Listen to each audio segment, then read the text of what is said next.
Welcome to Multifamily Rockstars. If you are new to apartment investing or already experienced, you will enjoy this show. You will hear from the leading experts in multifamily real estate so that you can be a better owner, operator, and investor. Real people, real stories, life-changing. And now, your host, Ryan Christopher Nunes. Welcome, everyone. Today's guest is Matt Easton. Matt is the founder of Leasing University, the #1 apartment leasing training in the world.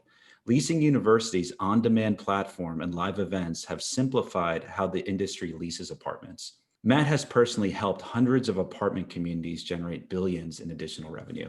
Matt, welcome to today's show. Thanks for having me, Ryan. I really appreciate it. It's an honor to be here. Thank you. You know, one of the things when I came across some of your videos on YouTube, just, by luck, one of the things that definitely struck out to me is the consultative sales approach that you employ, which I kind of say is a very high order of sales techniques and strategies. And my background is I came from Wall Street, and those are the types of trainings that we did in terms of, with clients for multi-million-dollar transactions. And to see you, so passionate about employing that with, $800 to $1,000 type leases and up is really interesting. So I think the viewers are going to have a lot to value from this podcast. So really appreciate making the time. Thank you. Thank you so much. Awesome. Well, let's jump right in. Matt, walk us through your background. Tell the listeners a little bit about yourself. Yeah. So it's interesting that you noticed the sales process from your background on Wall Street. Similar types of groups of people, different neighborhoods, different streets. For example, my background is all around those high ticket sales, really, really large B2B sales. Fortune 500, I led the American Customer Satisfaction Index for a number of years, was always involved in sales performance, customer satisfaction, taking the money I earned from that space. I, like many people, and I know many of the listeners of the podcast said, boy, I should start investing in multifamily.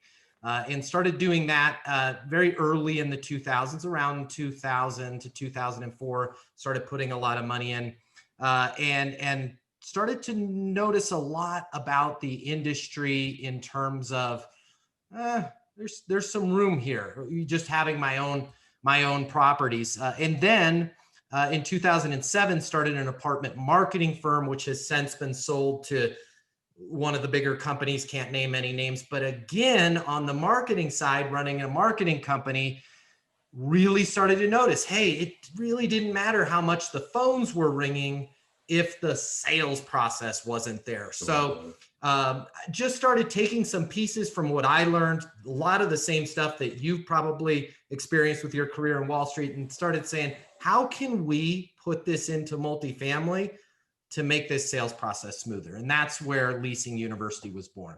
That's awesome. Yeah, I'm so looking forward to this show here. And so the theme that you proposed is how B and C properties can outperform A-class properties in 2021 without spending a penny. So tell us how that can be possible. Those REITs, those A players, and I'm not saying anything bad about them. A lot of them are clients of Leasing University. They're just going to outspend you, period, point blank. If you're a mid-tier owner, you're not going to be able to keep up with them in terms of spend. It's just a fact. Here's where they're going to slip up, and you can take advantage of it, okay? They don't have a sales process that works for the way the market is today. And let me explain what I mean by that, Ryan. Sure. Today's renter has more information than they've ever had before, and they have more choices than they ever have before. And these A players, a lot of times without them even knowing it, are still living in a world where you come to them with no information and no choices. So they spend a ton of money to make the phone ring, and they're not really great at answering it when it does ring. And they don't go too much beyond just clicking away at their keyboard when they answer to check price and availability. So that's where a B and C player can really come in with that right sales process and really shine.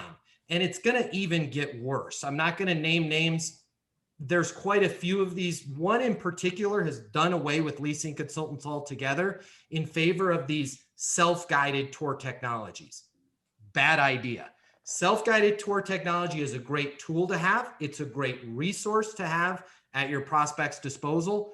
But this is the single biggest life decision that they're going to make, other than maybe selecting their spouse. If forcing them to go on a self-guided tour is not the right way of doing things. So they're going to outspend you. How you're going to get around that is, one, you're going to have the right sales process. And if you can't get involved in technology, or you can, you're going to make sure that you're always backing that technology up with a people-centric, a customer-centric process that's going to really help that person make a decision. That's great. So you've coached thousands of leasing agents. What do you see as the three biggest issues they face, and how do you help them resolve these issues? Yeah, great question. So if I had to think about it, I would say the three biggest areas are, first and foremost, number one, phone training. Okay. Don't believe me. And it's so funny how few owners that I meet actually call their own communities, right? Go ahead and call your property as if you were a renter. For the most part, it's a complete disaster out there. Our phone skills are terrible. So number one, phone training. Number two, being taught to overcome objections. Now, I want to make sure I'm clear here because it's important. I'm not saying that they're not taught to overcome objections. I'm saying that this traditional training out there that's either misinformation a lot of times, and in some cases, complete garbage, is teaching these leasing consultants to overcome an objection. You cannot overcome an objection in real estate. It is not possible. Let me explain how. There's only 4 ways to overcome an objection. Number one, I'm going to change the product. Okay. So Ryan, if I say to you, man, I don't like the size of this closet, right? Your closets are way too small. I can't live in this place. You can't go, oh, Matt, no problem. We'll just blow a hole out of the side of the wall there. It's Mrs. Johnson, right? We'll knock out her second bedroom. We'll make it a closet for you. You can't do it. I can't put a balcony there if there's not a balcony. I can't change the floor plan. You can't change the product. Okay. The number 2 way you can overcome an objection in real estate is you'd have to move the product, right? Hey, you're not in Cherry Creek School District. I want to be in Cherry Creek. No problem. We'll get a C-130 aircraft and some tanks and flatbeds. We'll just move the building into that school. Doesn't happen. Okay. Number 3 way to overcome an objection is price. Now, a lot of the listeners may be saying, well, we can move our price around.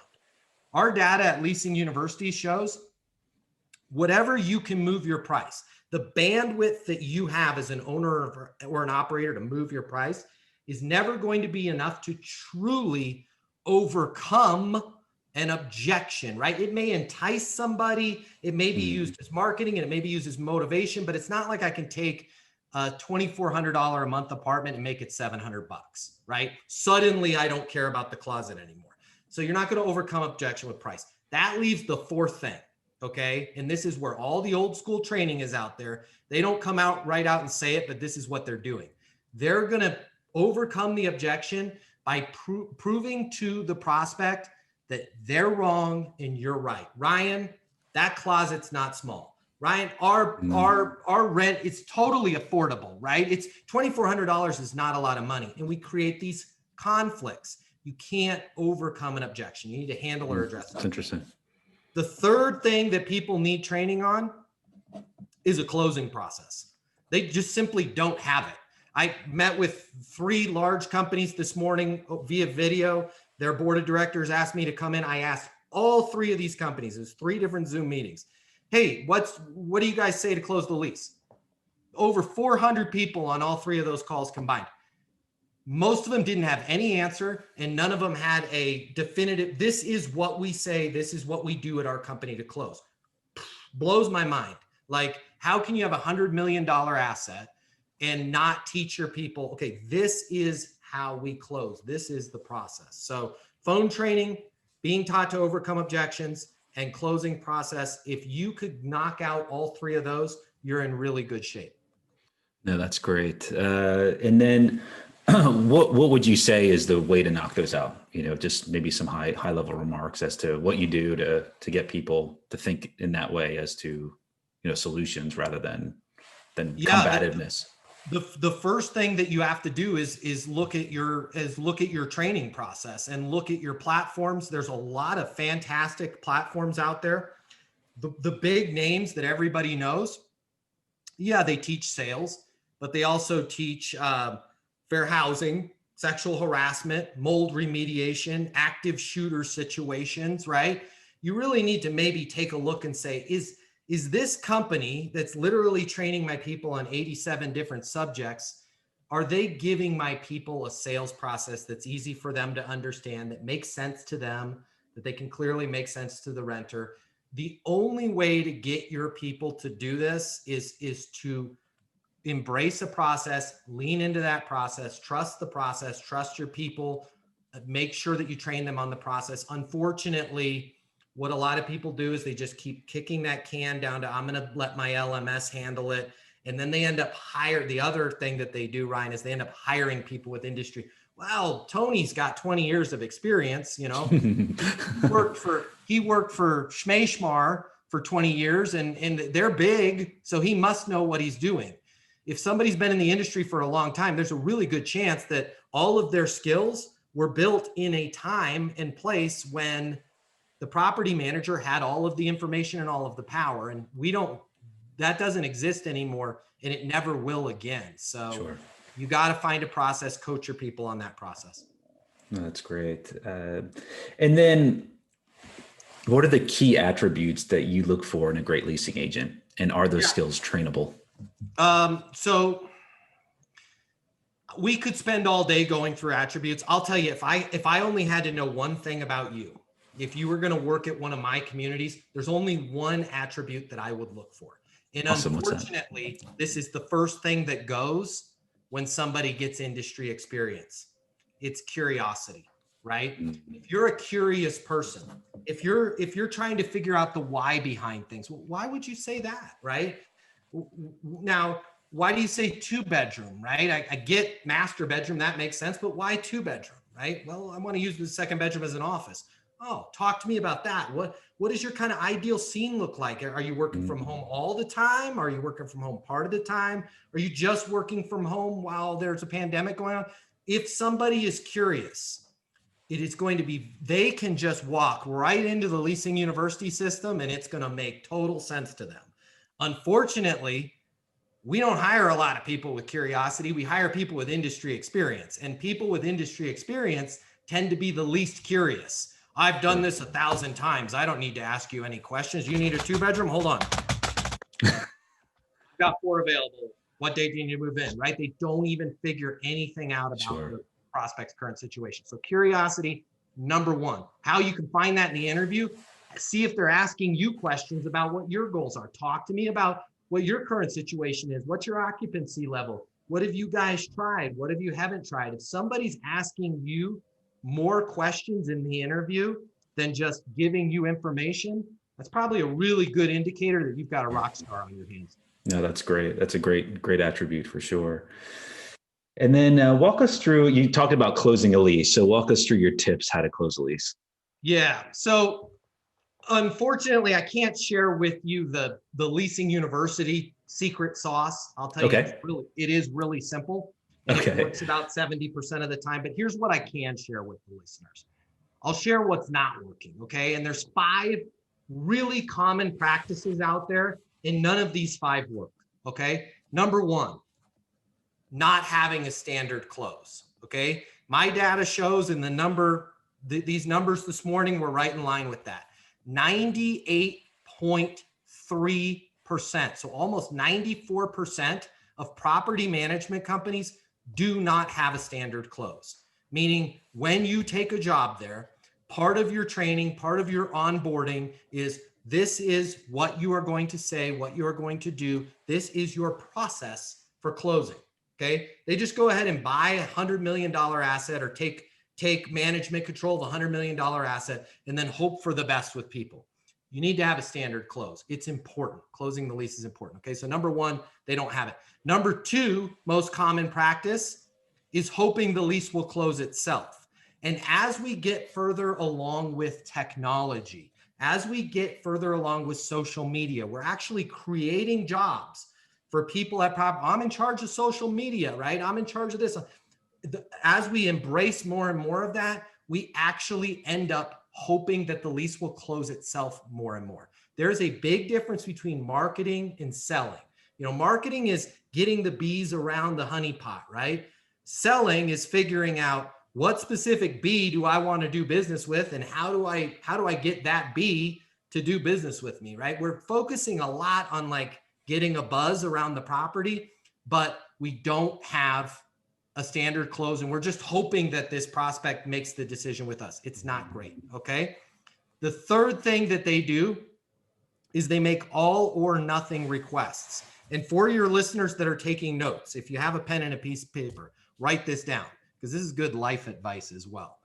Whether you're a property manager or you're trying to get your way in life, you want to avoid all or nothing requests as much as you can. Here's an all or nothing request. Hey, Ryan, do you want to lease the apartment? Right? You can say yes, and you can say no. Hey, Ryan, do you want to fill out the application? Right? You don't want to give your prospect an all or nothing request as your close, because if they say no, you're out. All right. The last two are probably the most common. Okay. We use what I call Jedi mind tricks. All right. Jedi mind trick is, hey, Ryan, can you see yourself living here? Right? Hey, Ryan, would you like to reserve the apartment? Thinking that if I just change the word rent or lease to reserve, that I'm somehow going to soften the situation. And the next thing you know, 4 months later, you're going to be like, what happened? I'm living in this place. All I wanted to do was tell them I could see myself living here. You're not going to trick somebody into signing an $800 a month, $8,000 a month, whatever it is, that level of a financial contract. You're not going to Jedi mind trick them into being like, would you like to fill out the application? And the next thing they know, they're living there, right? It's bad. The other thing that we do a lot of, and I don't disagree with this, this is not bad practices, but it's scarcity and loss aversion, okay? That comes in the flavor of, hey, you don't want somebody to take your apartment. We only have 4 of these left. Sure. This special is going to end tomorrow. There is a time and a place for scarcity and loss aversion.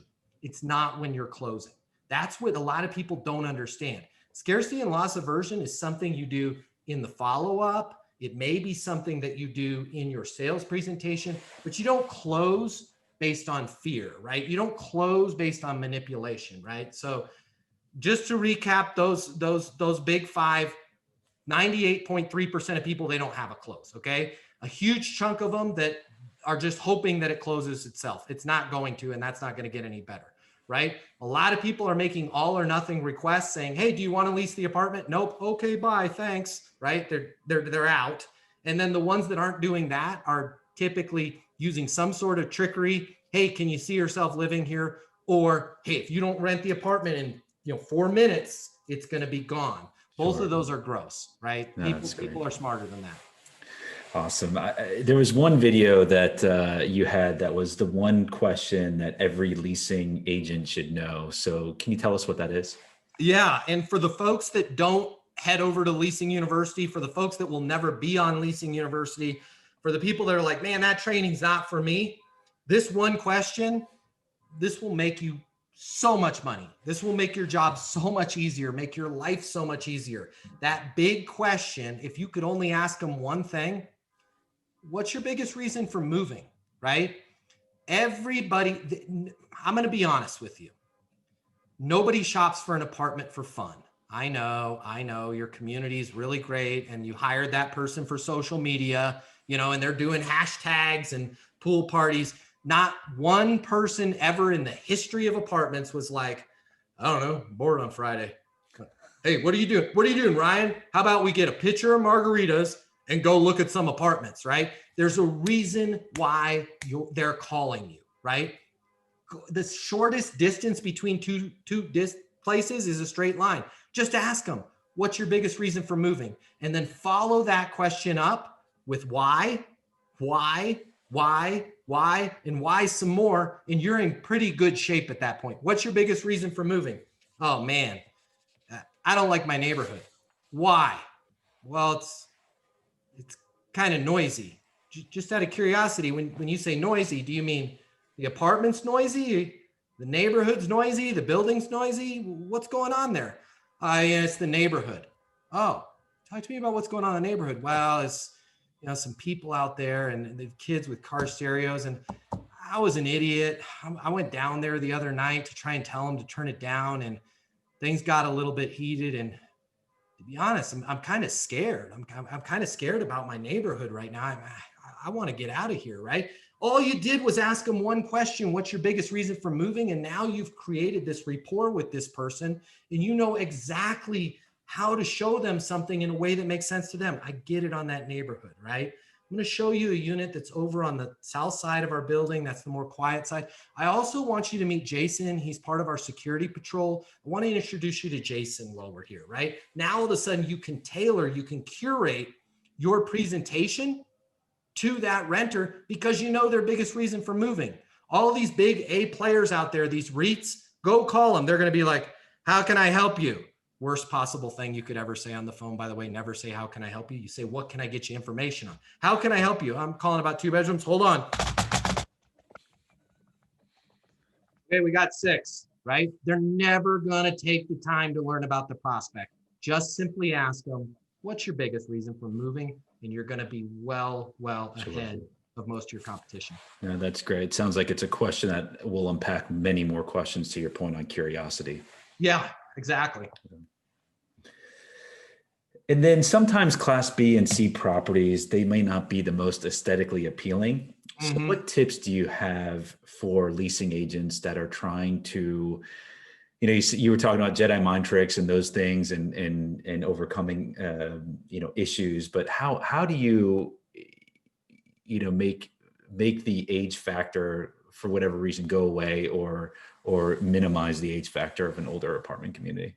Yeah. And that's something that we philosophically, this falls right in line with our training at Leasing University. So again, if you've been taught to overcome objections, you're on the wrong path with this. So somebody calls, your building's a little bit old. First of all, you're going to have it in your mind that it's a lot worse than they are. I'm just going to be honest with you. You're going to be thinking your property is a lot worse than they do. And what ends up happening with that kind of traditional misinformation or complete garbage training is, the building's a little bit older, right? Well, no, it's not. It's a great. It's romantic. You come up with some marketing clever term. It's a vintage. It's vintage, right? And we all of a sudden fight. We try to argue with the person and explain to them why this 1960s garden style tri-level is now the hip cool thing, right? Here's the deal, Ryan. For the sake of this podcast, the best piece of advice that I can give the listener: simply agree with the prospect. What we find is, and this is really interesting, moving is stressful. Moving is scary. By survey, most stressful life events: getting a divorce and getting fired, right? By a survey, those were tied for second place. The most stressful life event was moving. When people are under stress, do they get easygoing? Do they get fun? Do they make decisions easily? Or do they get irritable, angry, loud, complain? They complain. What we teach people at Leasing University is 90% of the time, and we have the data to prove this, 90% of the time, when you think something is an objection, oh man, they're objecting on how old our business is or how old our property is, it's not an objection at all. It's a complaint. I don't like stairs, right? Just simply agree with them. I don't like stairs either. Come on, Ryan, let's head on up the stairs and check out the kitchen. Your building's old. Yep, it's older. Come on, let's check out where your home office is going to be. It never comes back. Yeah. But if you try your best to come, well, it's called vintage, right? In the neighborhood, where we got a hipster name for the neighborhood too. And you're trying to really sell them. Sure. What they do is they double down, and then this simple thing that was just a little complaint becomes an objection. Mm-hmm. Don't create an objection by trying to hey, if it's an older building, admit it. Hey, I knew that before you got here. It's an older building. Come on, let me show you the bedroom, right? Just simply agree and move forward. Yes. You're going to find that a lot of the time, it never comes back up. That's great life advice as well. Yeah. Well, you don't try and make a battle. Don't try and win the battle all the time. Just, I hear you. I'm with you. Yes.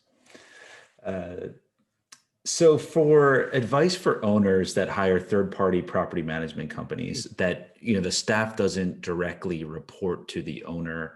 So how do owners keep a good pulse on the leasing staff and the training without having direct management responsibility for the staff?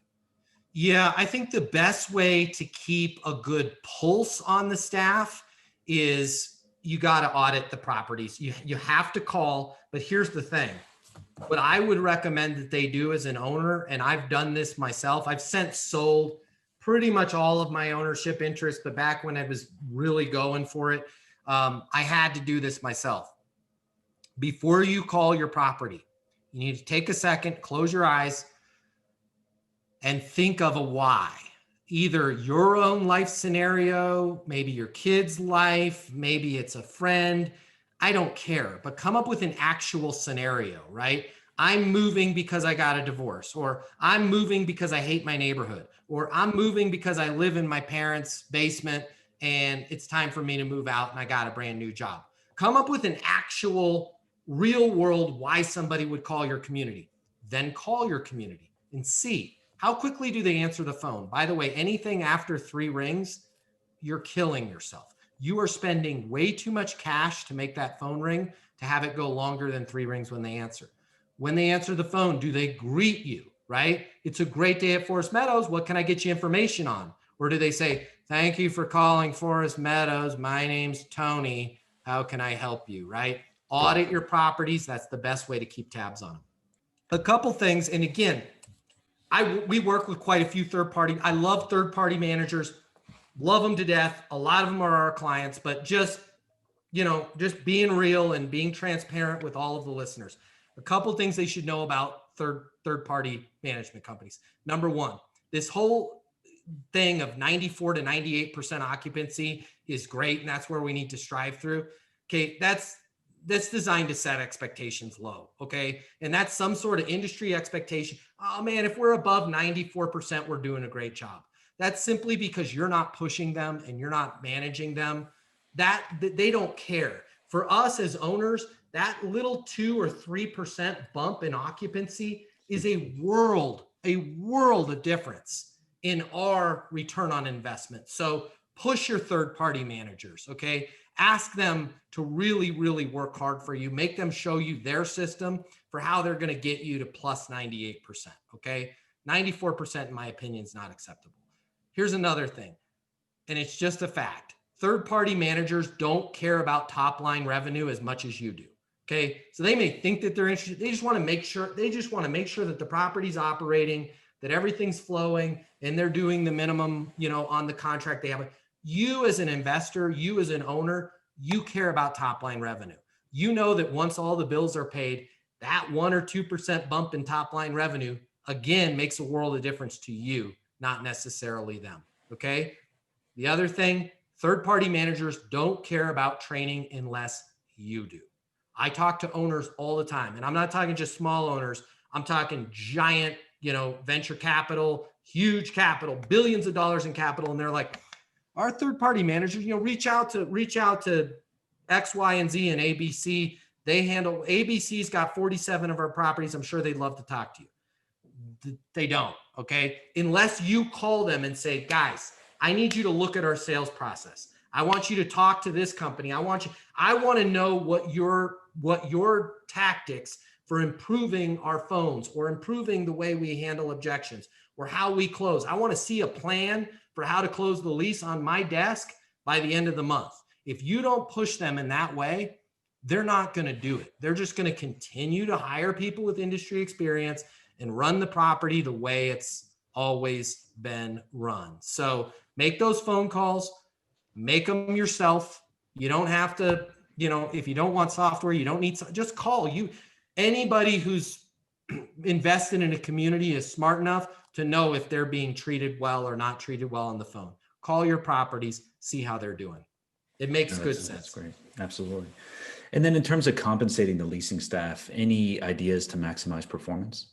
Yeah. So again, and I know we kind of said this before, and I am not, yes, I have a vested interest in training, but as your friend, as the listener's friend, we're doing great. We've got plenty of clients, right? I'm not trying to sell people on training. This is just a fact, and people don't think about this. If you don't have training, if you don't have a process, if you can't measure people against that process, I would get a process before I ever looked at comp. Okay. Otherwise, you're just going to have, you can't measure that. You can't get your arms around that.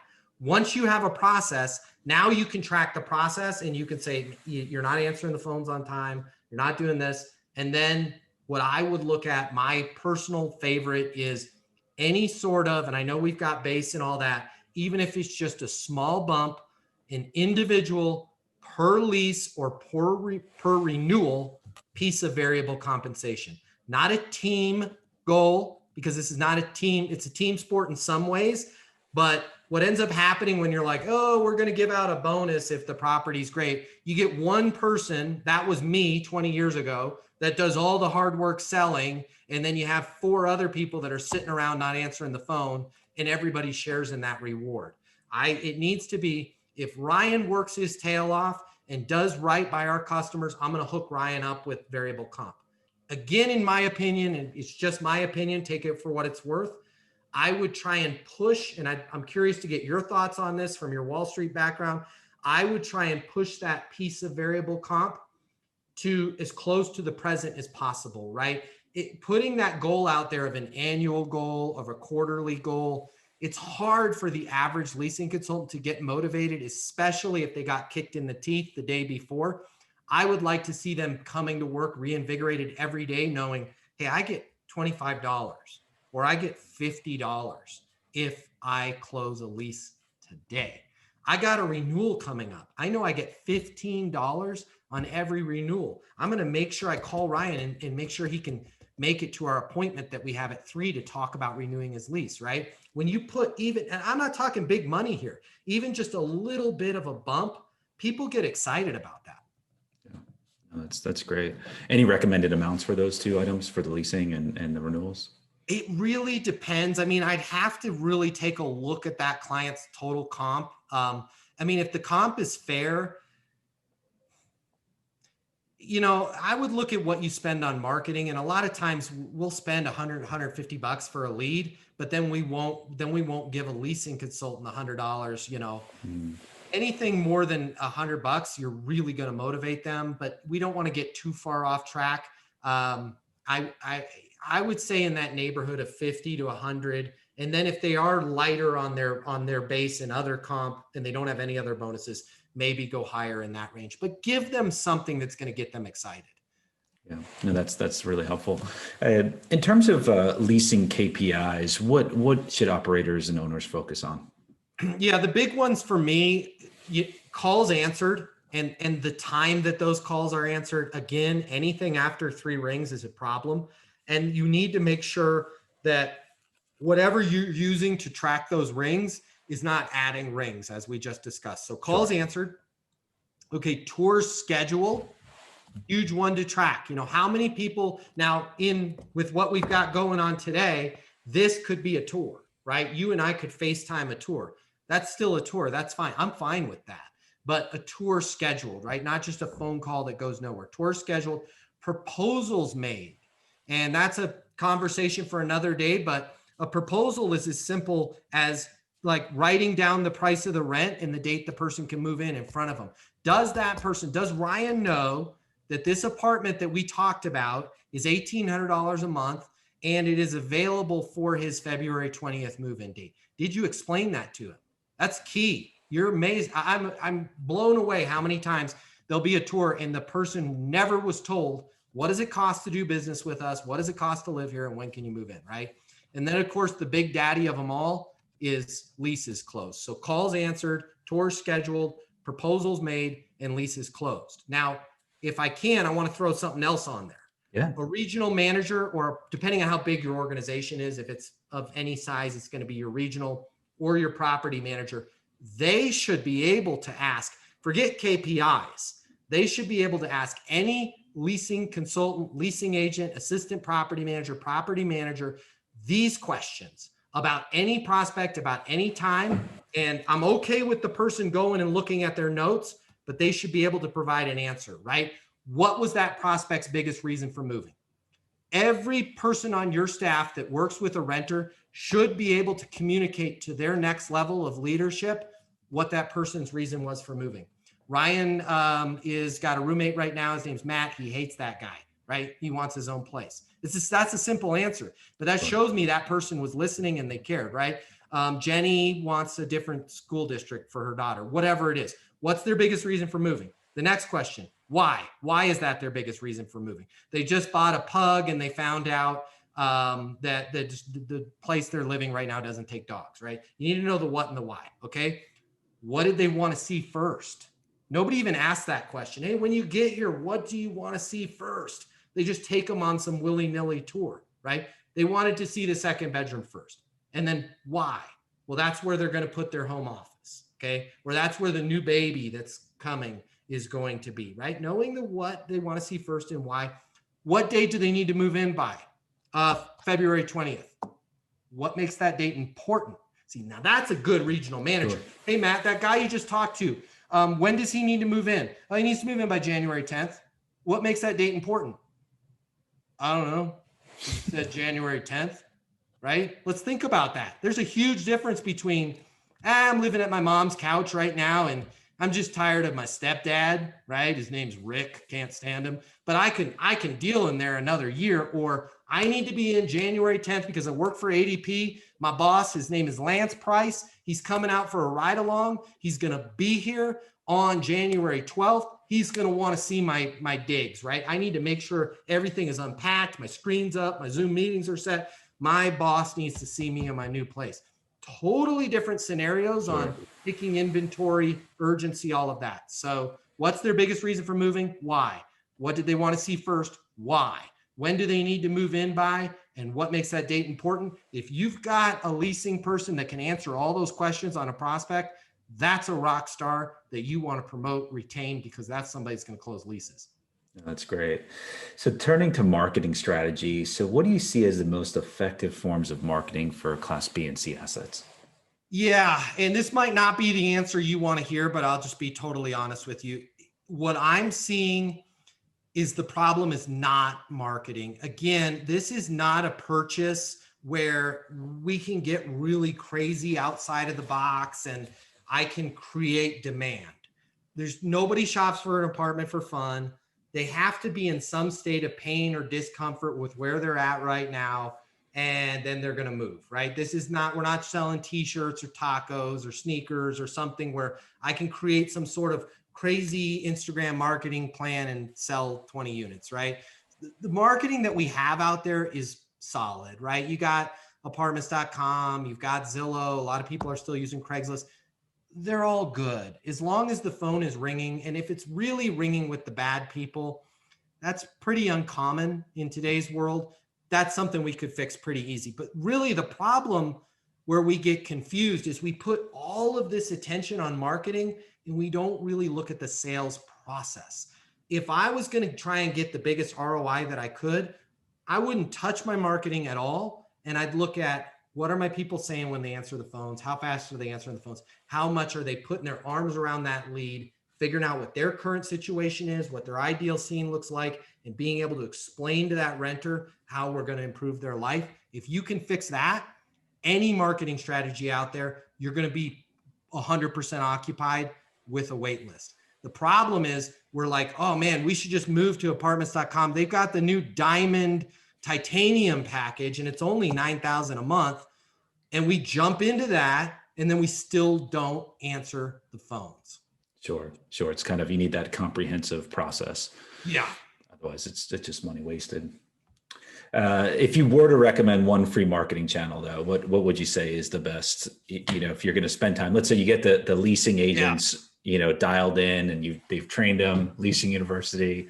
Now you need to, try and get a larger funnel of leads in the pipeline. What would you say would be the best thing? The easiest one, and again, they're not paying me to say this, and if I offend somebody, there's a lot of great options out there. The easiest go-to is going to be, your CoStar products, your apartments.com. Okay. A lot of folks try and go to Google first. That was kind of our realm with our marketing company. Doing your own Google ads, can you do it? Yes. Can you get into trouble? Absolutely.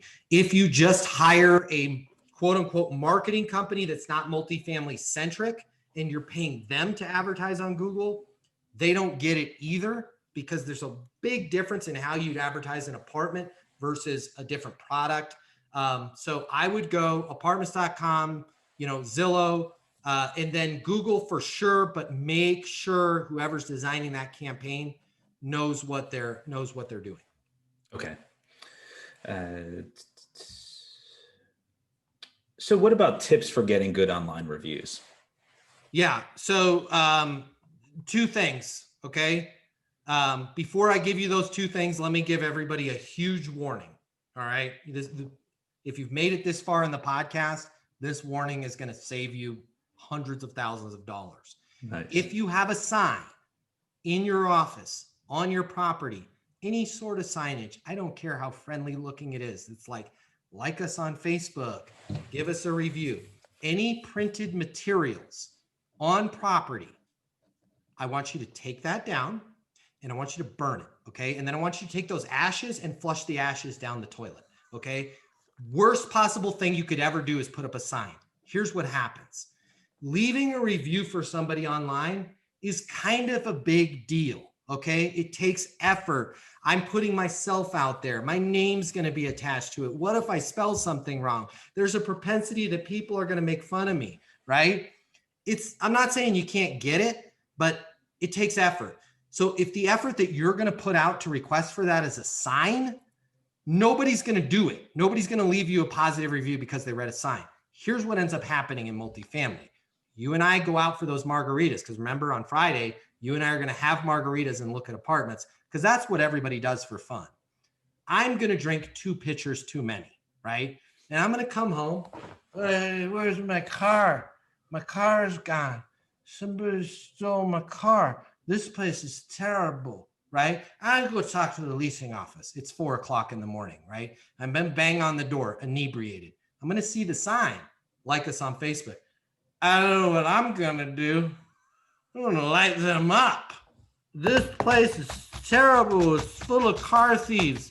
And there's, right? And they forget they even left the review. Now you have a review on that, and it's like where the bed bugs and the convicted felons come to battle it out for the UFC heavyweight championship of the world. Because you put a sign there and somebody was upset, and that's what we do. We act irrationally when we're upset. So get rid of the sign. Now I'll answer your question. Okay. What can you do to get them? 2 big secrets. All right. They're not rocket science, but nobody seems to know this. Number 1, you got to ask.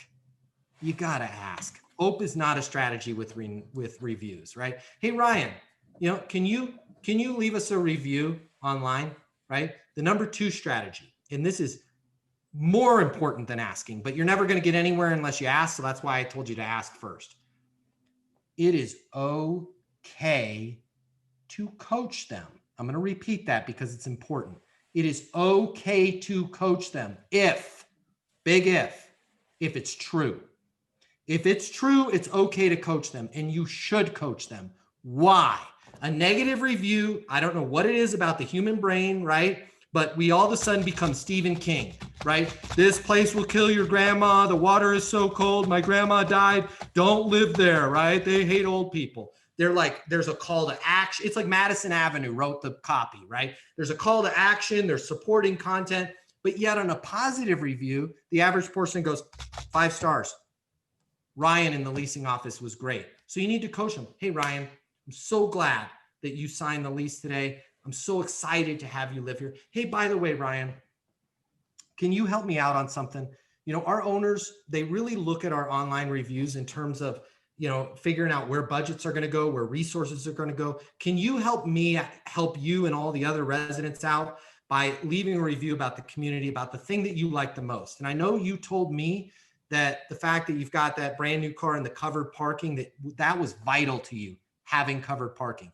I know there's a lot of people out there like you that are looking. Would you mind just hopping on Google? It's right there. You just type in and put, I love the fact that they have covered parking. I feel really great about parking my car here, right? I love the fact that they've got a larger swimming pool. It's been great in the swimming, coach them. Here's where I want you to go. I want you to go to Google, right?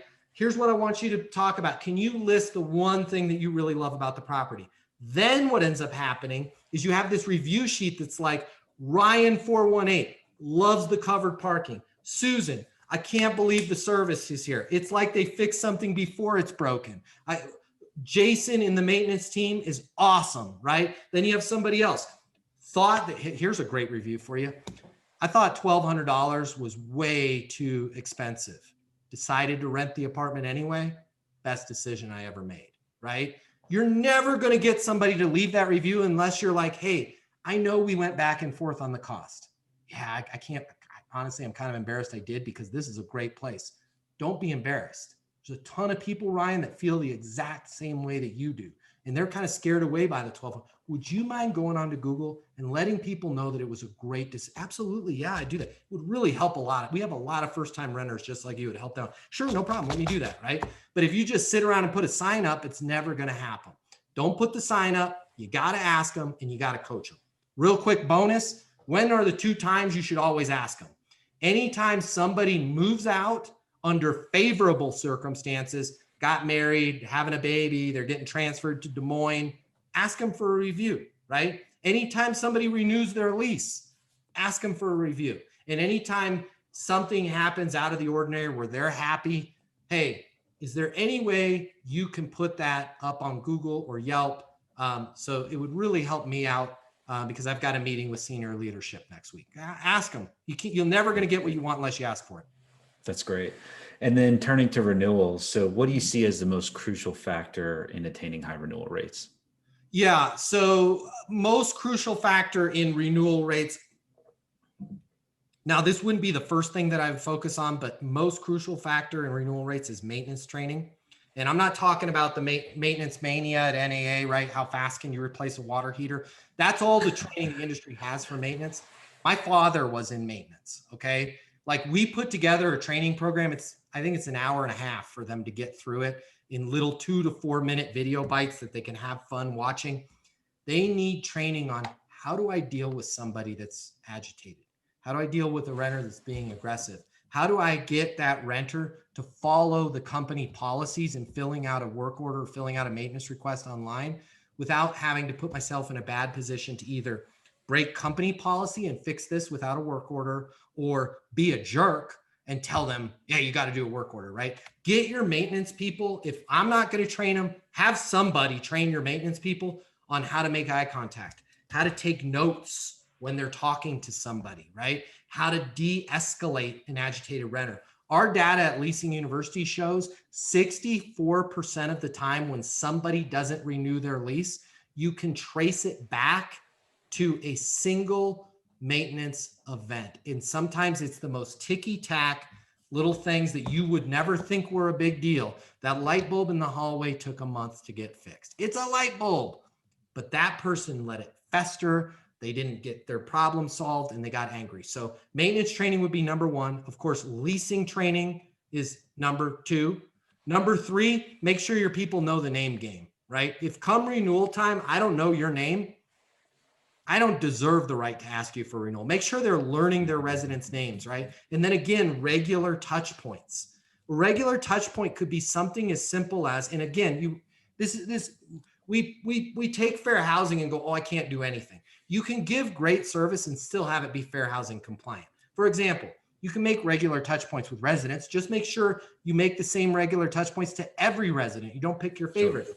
But what is it if you just had your leasing team call people once a quarter? That's 3 calls a year, and just say, hey, Ryan, it's Matt down here in the leasing office, right? I'm actually not calling about anything at all. I just want to let you know, I really appreciate you living here. We really appreciate you living here. I wanted to make sure that I got the chance to tell you that. It's always going to be a voicemail because people don't answer the phone. If they do answer their phone, hey, Ryan, I won't keep you. It's Matt in the leasing office. Don't worry, no sweat. There's not an Amazon package for you here. I'm not looking for money. I just want to let you know, I really appreciate you living here. That sounds crazy. That's a great idea. You'll be amazed because now they have to break up with you, right? The new construction down the street could have a rooftop saltwater dog wash, right? And they're giving away 6 months free. But yet, if you were the person that for the last 2 years, all you did was call them once a quarter, they're not keeping tabs on it. In their head, they're like, they're always calling me, let me know they like me, right? They're going to be really hard pressed to walk into that leasing office and go, I'm going to move across the street. I'm really sorry, you know? But if you never call them and they don't know, it's easy. Hey, where do I go to turn in my lease? I want to fill out my notice, right? But all your people have to do, just make regular touches. And the touch is this. Hey, Ryan, it's Matt in the leasing office. I'm calling for no other reason, but just to let you know, I appreciate you. We appreciate you. We're so glad that you live here. That's it. That's all I wanted to tell you. Have a great day, buddy. Right? That's great. It goes a really, really long way. That's awesome. Fantastic. Let's go to the scenarios role-playing section. So Sure. A prospective resident says the rent is too high. I can't afford it. How would you approach the situation? Yeah. So we could spend an hour on this, and I know you don't have an hour. I'll give you the right start, and then they can figure out the rest of this on their own. Sure. Here's the wrong start first. Go call some communities and tell them the price is too high. They're all going to say the same thing. Well, what is your budget? Hold on, let me check and see if I have anything in that price range. Totally wrong thing to do. Why? Nobody knows what an apartment should cost. I'm going to repeat that because that's really important. I invest in apartments and I don't know what the rent should be until I look at like 400 pages of data, and rent is constantly changing. Nobody knows in order for somebody to say, this is my budget, that's kind of a weird fuzzy number. So here's what I would say. You tell me, Matt, the rent's too high. It's out of my budget. Hey, Ryan, just out of curiosity, when you say the rent is high, compared to what? Where you're living now, other communities that you're looking at, or what you had expected to pay? Let's break that down because that's really important for them to ask that.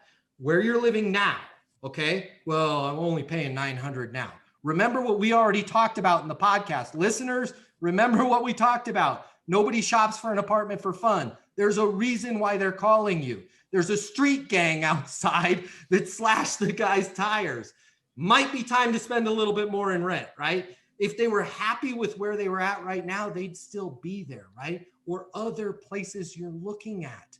How do I know what else they're looking at? Maybe they're looking at something that's a total dump. I don't know that. It's important for me to figure out what do they mean by budget or what they were expecting to pay. Most of the time, that's the answer. Well, I didn't want to pay more than $1,200. Then it's really simple. Agree. We always teach people to be agreeable. Ryan, I totally get it. I'm with you on the $1,200, right? We've got a range on our apartments. I'm going to be honest with you. That range is a little bit higher than the $1,200.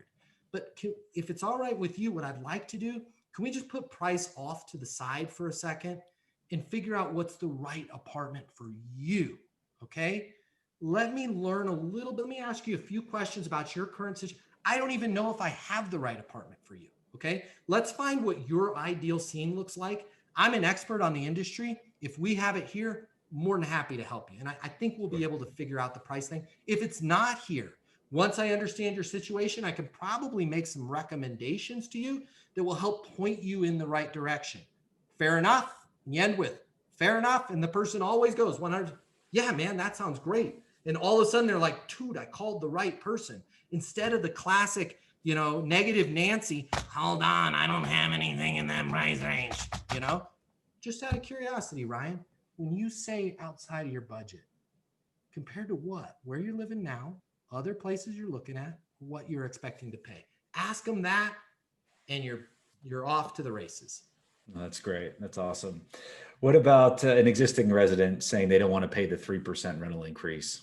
What would you say? Yeah. So again, we could spend some time on, let me just I'll go through like our 8 steps for handling an objection without like totally training you. Okay.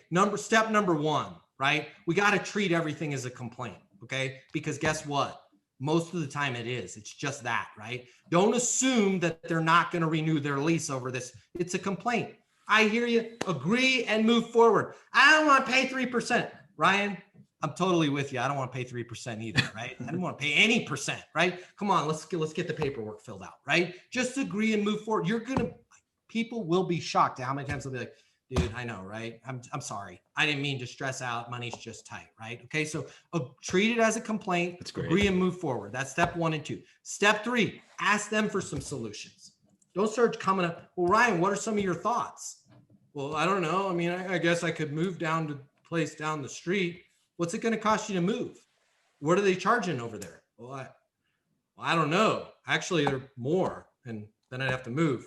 Yeah. Does it make sense to renew your lease? Right? Yeah, it does. Ask them for solutions. If you start coming up with, well, you need to do this because it's going to cost them, right? So ask them for solutions. Show a commitment. Ryan, I get it. Hey, I just want to let you know, it's not the first time that people have had a problem with the rent increase, right? I'm committed to figuring this out. By the way, everybody that comes in here to renew their lease feels the exact same way that you do. That's great. What they found is by the time they end up spending all the money on moving to a place that they're not going to love, it's 3%, right? Does it make sense to renew the lease, right? If the complaint is really, really persistent and you have a solution, at that point, after you've already done, then offer the solution. And again, with a rent increase, I'm not a huge fan of this, but I know there are some operators that are out there. Well, if you sign a 14-month lease, we'll waive the 3%. I don't like that personally. I think that's a race to the bottom. Like, teach your people how to sell the 3%. Here's the big ones, steps 6 and 7. And this is with all complaints, not just the rent increase. If it really gets down to this, if you've treated it as a complaint, right? You've shown it, and there's still, I'm really, really concerned about this 3%. Step 6, ask them if it's stopping them from renewing the lease. Okay. This is vital. Okay. This is critical that you ask this and ask it in this way. And everybody, their first time trying this is going to make the mistake. They're going to go, why is this stopping you from renewing your lease? That is not what I told you to say. I asked you to say, Ryan, I just want to make sure that I'm clear here. Okay. And always agree with them every step of the way. Ryan, I get it. I totally understand on the 3%. I want to make sure that you are clear that I understand this is important to you. And if it's important to you, it's important to me. But I need to just make sure that I'm clear here. Ryan, is this 3% in your increase in rent? Is this stopping you from renewing your lease? And maybe even throw it out like this. Is that stopping you from renewing your lease? I don't know if they can see me on camera or not, but my face. Yeah, for sure. Yeah, that's great. Is that stop? See how I'm like, whoa, nobody's ever taken it this far. That's stopping you from renewing your lease. Like, I'm still respectful. I'm not being a smart aleck. Is that stopping you from renewing your lease? Okay. 75% of the time, they're going to go, no, I'm not happy about it. I get it. I'm with you. Come on. Let's get it. Let's get it, Phil. Let me get you a cup of coffee. Yeah, right? Let's get the paperwork. They just want to feel vindicated. Okay. Now, if they say yes, and by the way, a 3% increase, you're going to have less than 1% of the people out there that are like, yes. Okay. You want to ask them this, and this is, everybody forgets to ask this. I got it. Ryan, I'm with you on the 3%. I totally understand. It is stopping you from renewing your lease. Is that the only thing that's stopping you from renewing your lease? You have to ask that question. An amateur does not ask that question. A professional does. Why? If you don't ask that question, here's what's going to happen. You and I are going to come to terms on the 3%. I'm either going to do the 14-month and waive it, or I'm going to, all things being equal, would it make sense, right? There's a million things I can do, right? I'm going to handle the objection. Notice I didn't use the word overcome. I'm going to handle the objection. And then you're going to go, oh, and by the way, I can't stand being on the second floor. You guys got to bump me up to a third floor unit. So make sure that you confirm and isolate that objection. Ryan, I just want to make sure that I'm clear. Is the 3% increase stopping you from renewing your lease? Yes, I got it. Is that the only thing that's stopping? When you say it that way, 90 plus, I think our numbers show 92%. It's 90+% of the time. They'll go, yep, that's the only thing. If you don't say that, once they feel like they get a win from you in that negotiation, what are they going to do? They're going to go back to the well. Got to fix this. And by the way, I noticed Tina Medina in 214 moved out. Her assigned parking space is right by the elevator. I want Tina Medina's parking space too. Okay. And now all of a sudden you're playing this game of like, they're holding you hostage. So is that stopping you from signing a lease? Is that the only thing? Okay. I'll skip the rest of the objection. That will put them in a good place to go. I'm going to tell you the big one out of all of those is agreeing. It sounds crazy. Agreeing. I'm with you. I get it. I get it on the 3%. It's tough times out there, right? I totally understand. Come on, let's go sign the lease. Yeah, that's great. That's great. And so as we wrap up here, what advice do you have for owners and operators of Class B and C assets? Number one would be, and I want to say this in a nice way, but be careful who you take advice from, right? Those software companies out there, the people that you meet at NAA, they're all great, okay? They're all trying to help you. That doesn't mean that they have the best advice for you, okay? You need to be able to look at your asset, look at how it's being sold. If you constantly take advice from everybody, you're going to go from your old floors to vinyl plank, from vinyl plank to natural hardwood, from natural hardwood to it's never going to be enough, right? So be careful who you take your advice from. Second piece of advice, a great sales process will beat a great property every day of the week. I will repeat that because that's extremely important. A great sales process will beat a great property. They got a rooftop saltwater pool. I have a sales process that figures out what's most important to that renter. I'm going to win because at the end of the day, there's only 4 people in the entire city. They're like, got to have a rooftop saltwater pool, got to have a rooftop. And your competition is just throwing amenities against the board and seeing what sticks. And by the way, all those amenities cost money. So they're bleeding capital to have all that stuff. And they don't even know if that's what the person really wanted. So get a good sales process, right? And the last one is what we talked about at the beginning of this. The way people rent apartments has changed. They have more information than they've ever had before. It's right here. They all have access to it. It's right on their phone, right? Hey, Siri, find 2-bedroom luxury apartments in Phoenix, Arizona. Yes. One option I see is Montero Luxury. That's all they got to do, right? They have all the information in the world, all the choices in the world. So you need to treat them as, instead of an order taker and a gatekeeper, you are a professional and a consultant, and it is your job to help figure out what their life is like currently, what they want it to look like, and how your community can bridge that gap. You do that, you got no problems. That's great. This has been wonderful, Matt. We really appreciate your time. You came so well prepared and, just shared so much knowledge, and you're so passionate and so well thought of and in this space. So we really appreciate you making the time. Thank you so much for having me. I'm a big fan of the podcast. I'm a big fan of you. And hopefully I can meet some of your listeners, and I'd love to have some of my people come over to your side of things. You guys are doing great things. And it really, really was an honor to be here. That's awesome. How can listeners get in touch with you? Yeah, so easiest way for everybody to get in touch with us is Leasing University. So just go to leasinguniversity.com, search Google for Leasing University. Leasing University is the easiest way to find us. If they want to call the offices, and please do not hesitate to call. And if our people don't answer within 3 rings, I want to know about it, right? They should answer and say, it's a great day at Leasing University. What can I get you information on? Let me know if they don't do that in 3 rings.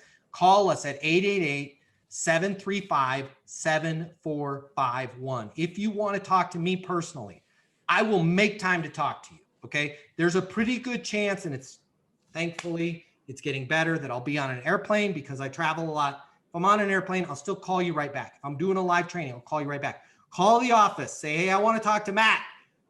I will call you back. I promise you that. I will take time for every one of your listeners. That's great. Well, thank you again, Matt. This has been wonderful, and really appreciate you making the time for us. Thank you so much. It's been great. Thank you for listening to Multifamily Rockstars. We hope this episode was helpful for your personal and professional growth. For more episodes and to learn more about investing in multifamily apartments, check out lifechangingcapital.com.